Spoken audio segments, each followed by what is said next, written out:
Sasifana namadoda ngasoze ahlukana, ngabiza ngumfowethu, kodwa izinto zakuguga.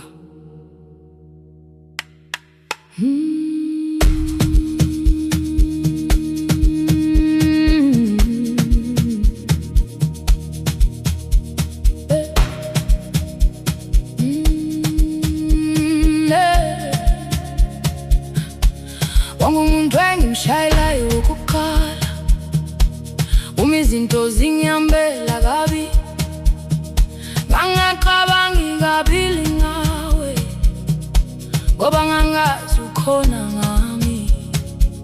Sakhuluma ngezinto zangempela, izindlungu, amaphupho nengcindezi, ngaze ngajwayela ukuba nawe njengomfowethu wangempela.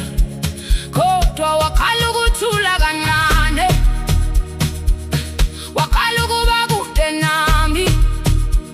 Ngakubona lokho kusenesikhathi, kodwa ngizange ngikuphushe. Ngabe lingabuka indaba iqhubeka, izitshela ukuthi uzobuya, kodwa iqiniso laqina livele. Wawusungiphile empilweni yakho, awuzange usho ukuthi sengikubambezela, awuzange usho ukuthi ufuna ukuhamba.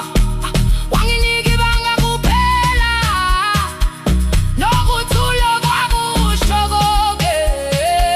Ngikuqondile manje mfowethu, yabona ukuthi izinto zashintsha. Asisathumelani izingoma, asisaxoxi kuze kuze.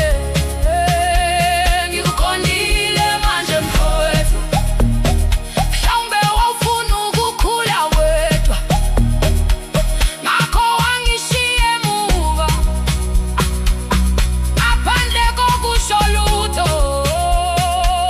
Yamangaza indlela abantu abashintsha ngayo. Umuntu owawumthemba kakhulu aphenduka umuntu ongakwazi nokubingelela. Manje sengiyakhumbula zonke izimpawu, ukukuphendula sekwephuzile, eziningi ezingasabuyiswa, nendlela owangasangibheki ngayo, kodwa kulungile. Angisabambi ulaka, ngoba manje sengiqonda kahle, ngangasekho kulolu hambo lwakho.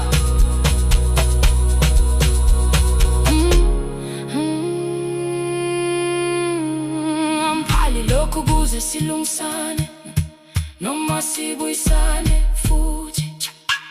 Funa wazi nje ukuthi ngagcina ngitholile impendulo, ngaphandle kokuthi uyisho. Ngiqondile manje